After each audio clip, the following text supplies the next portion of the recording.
Sur le hall 6, on va retrouver donc Dacia, comme tu peux voir donc juste en haut, très joli ça, avec le nouveau logo. Donc tu vas avoir toute la gamme, hein, donc hybride, thermique et puis électrique bien sûr. La nouvelle Dacia Spring. Alors c'est la première fois que je crois que je vais voir à l'intérieur. Attends, on va faire un petit tour des modèles. Sympa hein, franchement en termes de qualitatif. Donc c'est vraiment une découverte parce que le but concrètement, hein, si tu vas aller voir, le petit shifter est sympa. Le petit sélecteur, très très sympa.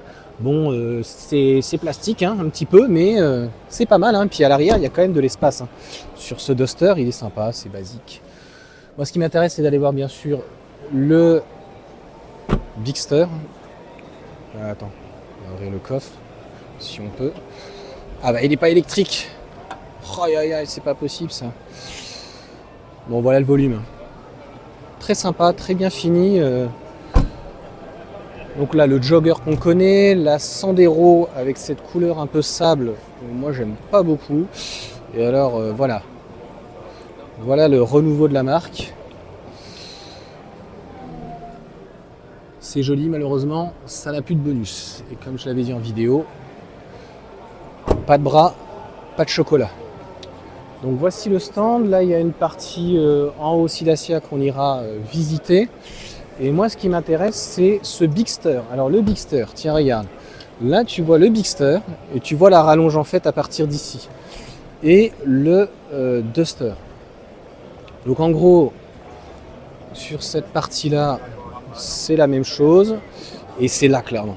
Tu vois, c'est sur cette partie-là, beaucoup plus haut. Et une poignée, donc comme celle-ci. Bon, c'est assez plastique, hein, cette partie-là. Les rétros sont assez jolis. L'arrière, au final, c'est à peu près la même chose.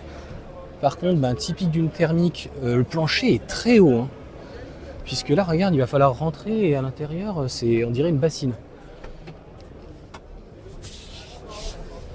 Alors, cette matière, c'est un peu particulier. Pour le devant, on connaît, donc c'est finalement le Duster. Ce qui va être intéressant donc, dans ce Bigster, au final, toujours pas électrique, c'est le volume de coffre. Avec les boutons ne marchent pas. Ça marche pas. Ah si. Tu vas pouvoir le descendre. Bon, c'est vraiment le volume. Hein. C'est vraiment le volume. Donc par rapport à un jogger, ça risque de concurrencer d'ailleurs un petit peu le jogger. Au final, par rapport à ce qu'ils avaient proposé, c'est assez joli. En vrai, il est quand même, je pense, un petit peu moins joli. Je préfère l'Austral. La coupe fait bizarre, c'est-à-dire que là, en fait, tu as une coupe assez droite, coupée, et ça revient donc assez droit. C'est assez... En fait, c'est ça qui est particulier. Ils ont essayé de travailler sur cette partie-là. Bon, sinon, écoute, ça fait le job. Hein. 30 000 €, c'est ce que ça vaut maintenant, entre guillemets. Un entrée de gamme, un Access, un prix low cost. Tu le prendras, en tout cas, comme tu veux. Alors, qu'est-ce qu'ils nous proposent ici en démo? Ils vont nous présenter, donc, pour le coup, les moteurs. Donc l'hybride 155 avec une batterie d'1,4 kWh, donc pour le coup c'est vrai que l'hybride c'est quand même beaucoup plus intéressant. Donc on est donc sur un hybride de cylindrée d'1,8 litre.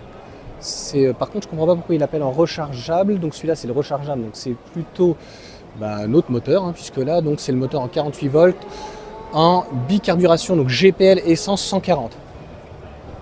Je savais même pas que l'hybride pour le coup était en GPL plus essence. Il me semblait que normalement, jusqu'à 40 km d'autonomie, plein, donc GPL plus essence en hybride. Il me semblait que c'était que l'essence et que le GPL donc, était réservé au 1 litre 3 cylindres. Bon, donc ça sera sur le Bigster, donc à 140 en bicarburation. Et donc celui-ci, je ne sais pas pourquoi il la parle en hybride rechargeable, par contre la motorisation est quand même très intéressante, 155 chevaux, en 1,8 litre, donc ça risque d'être costaud. Donc une belle montée en tout cas en gamme de Duster, de Dacia. Voilà donc pour cette petite présentation. On a aussi encore des véhicules. Ah, on a aussi celui du Dakar, mais ça je l'avais déjà présenté pour le coup à Rétromobile. Je crois que c'est avec Sébastien Loeb. Hein. C'est autre chose quoi. Il a commencé à y avoir beaucoup de monde, il est vers midi, pour te donner l'info. Voilà donc. Pour le Paris-Dakar, donc le Dacia. Voilà pour le petit stand. Il est joli. Après, voilà. Il y a une partie un peu haute. Clairement, c'est en tout cas à visiter. Voilà pour cette petite vidéo, en tout cas, chez Dacia. J'espère que ça vous aura plu. Et puis, pas réellement de nouveautés, mis à part le Bigster qu'on avait pu voir en vidéo.